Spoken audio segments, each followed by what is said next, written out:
The next session is around disclosures, climate disclosures in particular, and it's wonderful to have April Mackenzie here, who's CEO of XRB, on climate-related disclosures and the development of a sustainability reporting framework for New Zealand. April assures me that she doesn't need a microphone. She's the youngest in the family and it's quite loud. So I'm sure you'll be able to hear at the back of the room, but please, if you can't hear, please put your hand up and we'll make sure you can. April. Tēnā koutou katoa. I'm April Mackenzie, CEO of External Reporting Board. We nickname ourselves the XRB. That guarantees we end up in your spam. Do not put an X in your email address. Too late now. So, everybody heard of the External Reporting Board? Yeah. Okay, so you know that the better the information you have, the better decision you make. So that's what motivates us. We're all about transparency. Transparency shapes society. So we are the standard setter, a small independent Crown entity. So we're funded by the government, but we are independent in our technical output. So in other words, we don't respond to the government of the day. We respond to the needs of users, well, to the best that we can establish them. So particularly, why are we doing a climate standard? And for those of you who are waiting for it, it will hit the streets no later than the 15th of December. So a couple of weeks. If not earlier, Christmas present, Christmas reading. So why are we here? And the goal here is to transition to a low emissions economy. It's a bit different from some of the things we've been hearing about today about how green you might claim to be.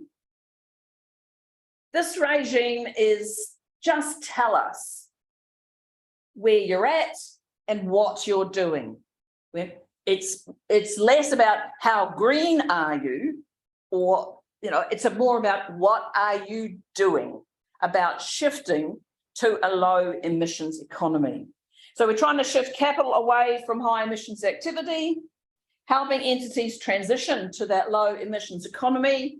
We really think that the whole scenario analysis exercise, if you weren't even in this regime at all, and you're not required to disclose, undertake the scenario analysis exercise. It's just really makes you think beyond the time horizons that you normally think on, out into the future, a long way out into the future, and what's happening around you as others move to a low emissions economy. If you don't get there, well, we've got other issues. And clearly you're in the bottom little block there, enabling investors, fund managers to participate in that transition by making more informed decisions. We're not pro or anti the nature of the decisions, we just make the best decision you can with the best information. I'm going to assume that you know already whether you as an entity are in or out of the mandatory climate regime. There's about 200 entities, climate reporting entities in New Zealand.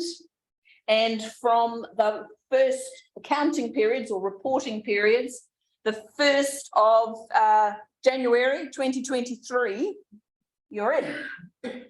So your first reporting under this mandatory regime will be for reporting periods ending on or after 31st of December 2023, and your first report is due by April 2024.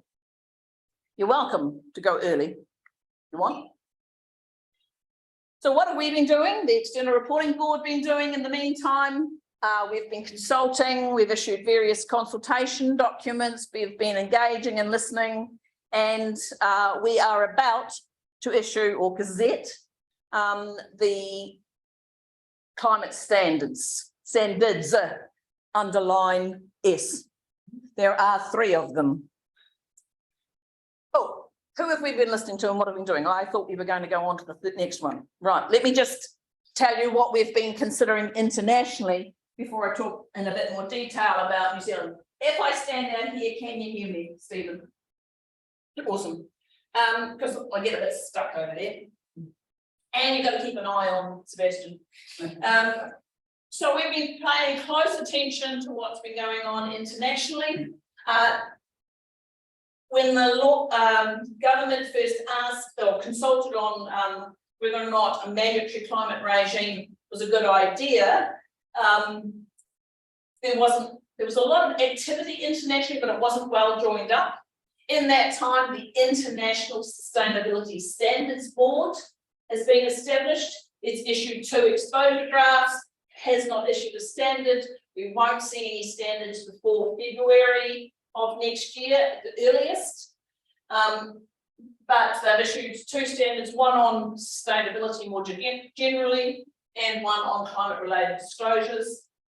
Their document and ours are both based on the TCFD and the 4 pillars: governance, we're going to have to help me here, governance, strategy, metrics and targets, and risk management.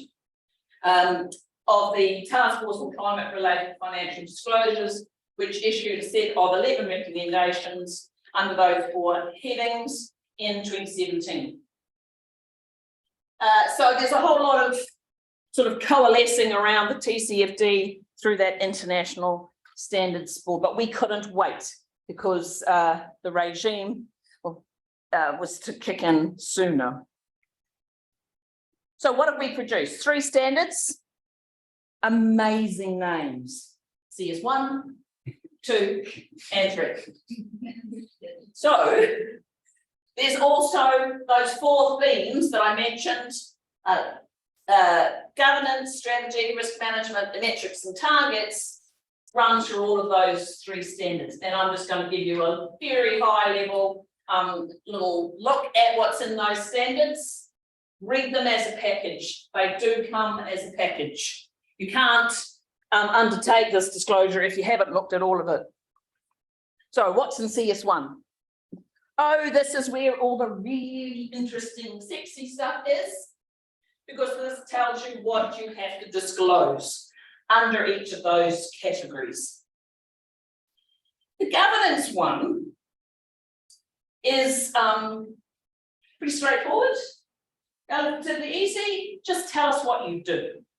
There is no benchmark here. There is no right or wrong. Just tell us what you do. How have you set yourself up and management to oversee climate-related risks and opportunities, identify them, and manage them. But tell us what you do. The strategy section, this is when it starts to get a bit harder. Then it gets easier again in risk management. And then it gets not too hard, but there's a lot of moving parts in the metrics and target section. So strategy, this is where you identify your climate risks and opportunities. You undertake your scenario analysis. We are going to require you to do 3. 1 approximately 1.5, 1 greater than 3, and 1 other. We've gone with 3 because we didn't want this one is good and that one is bad, because they all have their own story to tell. So undertake the scenario analysis, and then you give us your current and anticipated financial impacts. And this last one is really important: how the entity will position itself in the transition to a low emissions economy. So what, in other words, is we're going to ask you to disclose your transition plan, your key aspects of your transition plan, because without that, this standard doesn't really have any real impact. So what we are going to be asking entities to communicate out to their investors is, how is this entity strategy, business model, and the way it governs itself, how's it going to move forward, contributing and dealing with a low emissions economy, or indeed under various scenarios, a what do you call it when you're trucking along and it all goes crazy? Business as usual. No, not quite business as usual, but maybe if you're ignoring what's happening about you, a disorderly type of transition, okay? And how you're adapting to the various types of risks that you will see out there, both physical and transition risks. Risk management, that's where you identify your risks, your climate-related risks, and that's a focus on risks, not on opportunities in that one. It's otherwise both, but this one, you know, it's really about how are you identifying your risks, and then metrics and targets. The big one there, of course, is your greenhouse gas disclosure, your greenhouse gas emissions disclosures, especially because there is a mandatory assurance requirement in the law, which we then have built into the standard, just to remind people. There's also a consultation out from the government about whether that assurance regime should be expanded to the whole of the climate statement, and indeed who should be allowed to undertake that insurance. So that's CS1. That is where the meaty bones are, but you really want to know about CS2, because this is the standard where you get all of your get out of jail free cards. These get out of jail free cards give you a year or two leeway in those disclosures that you find in CS1. You are not required to avail yourself of your get out of jail free cards. You can if you want them. Some of them you can use them if you flop in and out of the regime. Others are once. First time the regime comes in and that's it. You can use them all or you don't. So those are just to recognise that capability and capacity is still building. And so those are your get out of jail free cards. And then in CS3, that's where all the words are. That's where all the sort of meaning of life, motherhood and apple pie, stuff the FNA doesn't like, because it's a bit woolly in there. Okay, this is all about materiality, make sure it's relevant, make sure it's balanced, make sure it's comparable. We think it's going to be in the first few years of the regime, comparability is going to be a bit tricky. I think really we're going to be seeing more comparability with inside an entity as it gets its metrics and targets and develops trends. You know, it's got to be consistent unless you've got a good reason, you've found something new, then of course you should change what you're reporting. So those are the sort of conceptual framework, but very important when trying to decide what to disclose and what not to disclose. It explains the value chain, how it's up and down, and it explains materiality. We have avoided, where's Barry?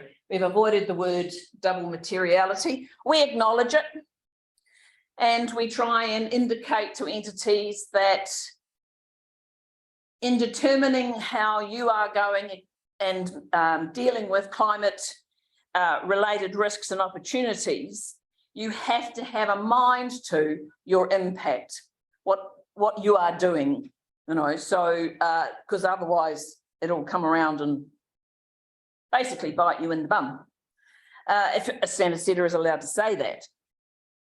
The other aspect that I want to draw to your attention, and it's just gone binging out of my head, was about double materiality and impact. I'll come back to it. We are issuing a whole lot of guidance. Oh, Where is it? Here we go.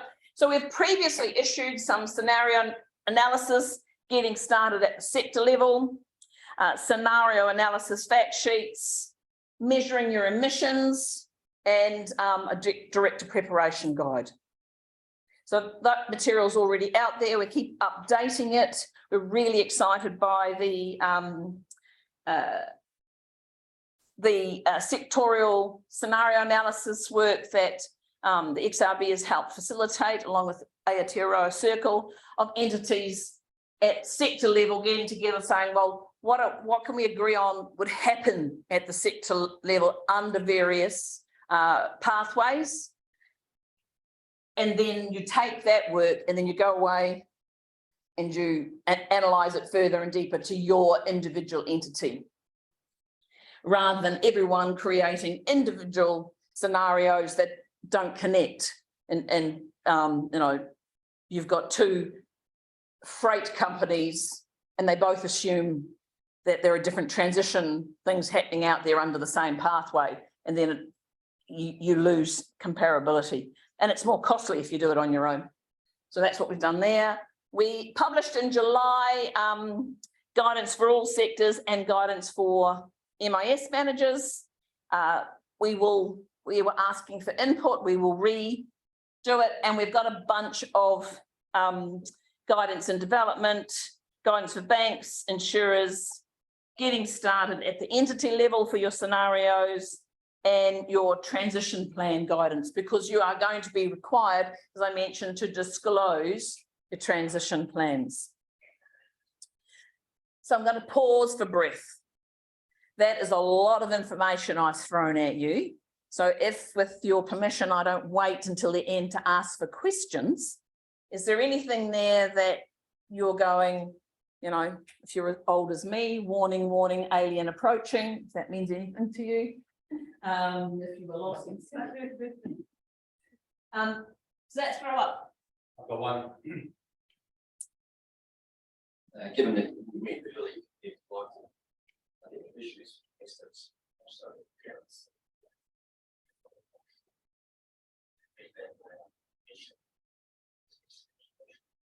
Yep, it's a constant challenge how to be internationally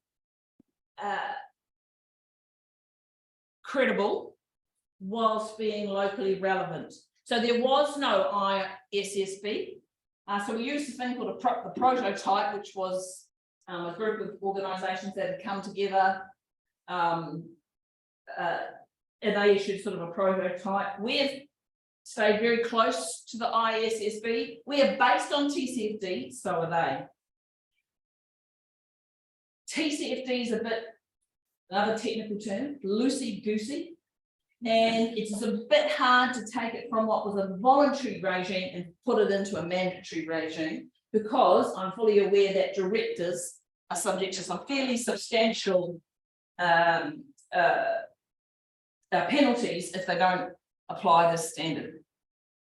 So the ISSB, they issued their exposure draft. We've responded to that. It's all on public record. And then we've had several calls with them. One of the big changes that we did first, and they were very pleased they followed close behind us, is we've taken out all reference to enterprise value, because that was too corporate focused and was giving us all a bit of a headache. We've taken away that. We have made a real push on offsets need to be clear and separately disclosed, that we can't just hide what's happening by netting everything off. So we've gone gross, they've gone that way now too. And the other aspect that they've recently changed is they had the word significant dotted through everywhere. We had a bit of that. So it was significant material. And it's like, what? Material, what is that? So we've tried to ease that up. So yeah, we're aligned, but we're trying to make it relevant to the size of entity that we have in New Zealand as well. So and Australia is going to hopefully be not far behind us. Any other questions? Yes. April, my question is on this scenario studies by sector.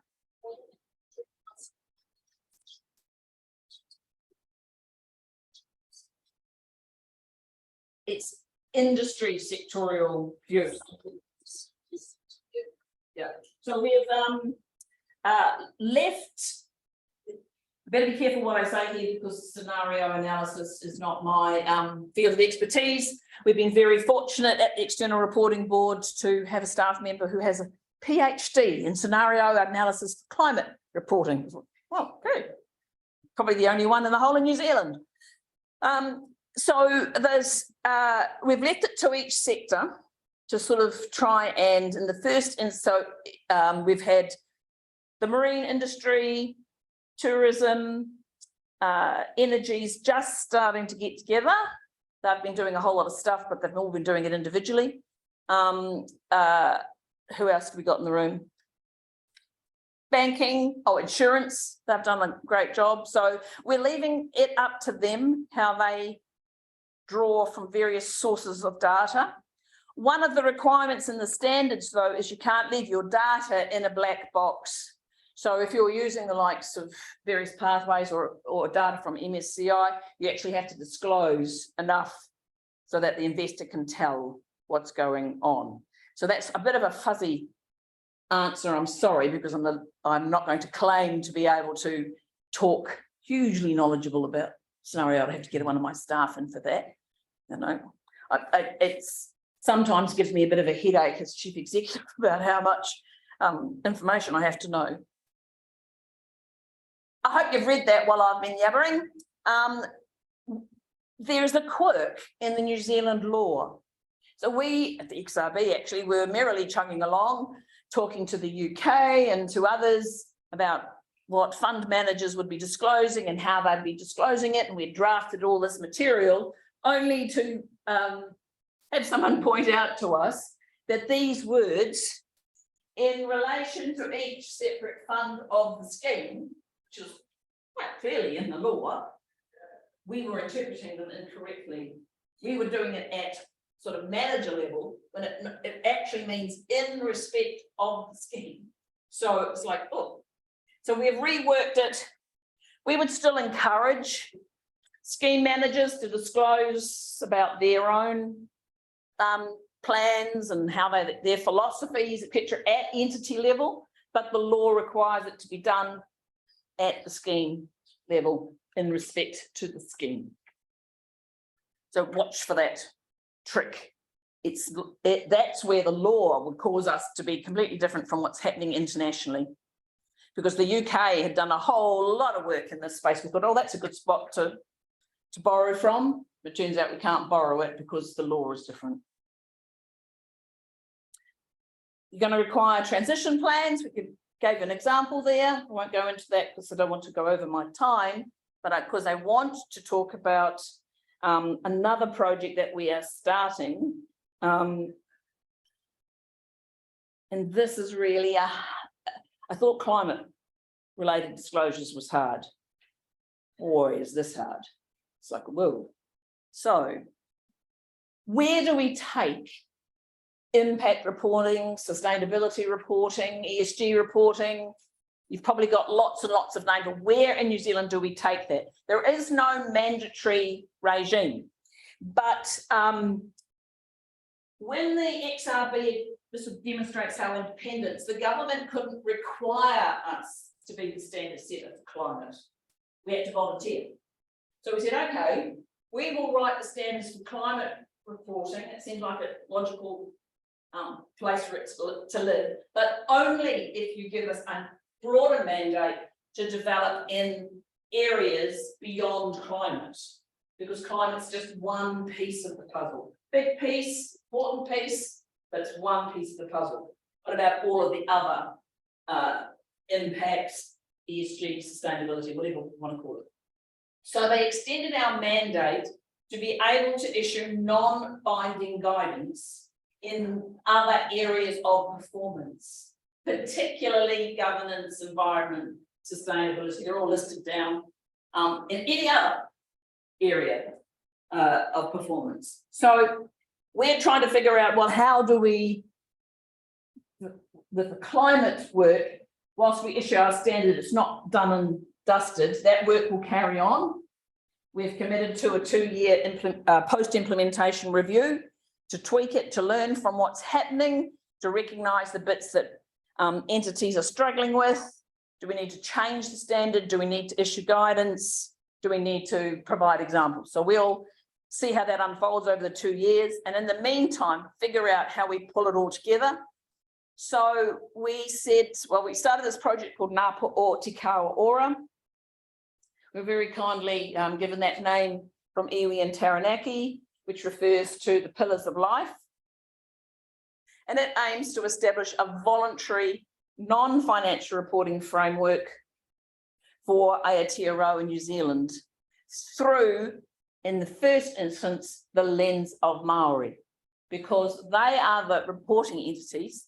Maori reporting entities are trying to get their heads around the best way to communicate impact, intergenerational impact of all of the pieces, both their financial returns, because clearly, they're going to need certain financial returns for the future, but also on what it means about how they're dealing with other social or water quality. And water quality isn't just about saying, well, the pH is this, this is, but, can we swim in this water? Have the natural, have the fish and plant life that was there when people were there 50 years ago, is it returning? How do you report regenerative aspects?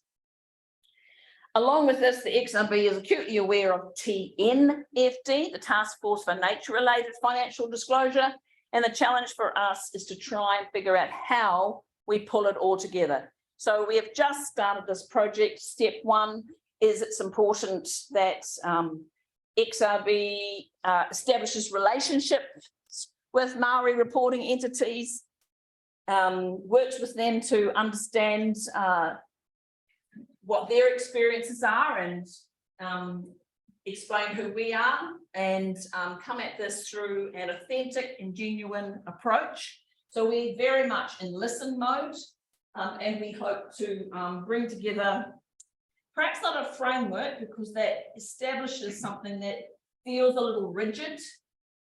We haven't come up with another word yet, but something, a process, an approach to being able to report in New Zealand from New Zealand reporting entities, including Maori reporting entities. This is not just for Maori reporting entities, but for all entities, that they might voluntarily adopt that whilst being internationally credible and locally relevant. So we will be informed by other international frameworks and systems and regimes, but we want it to be particularly relevant for New Zealand. So that's all I wanted to talk about. I could talk clearly for a very long time. Thank you, April.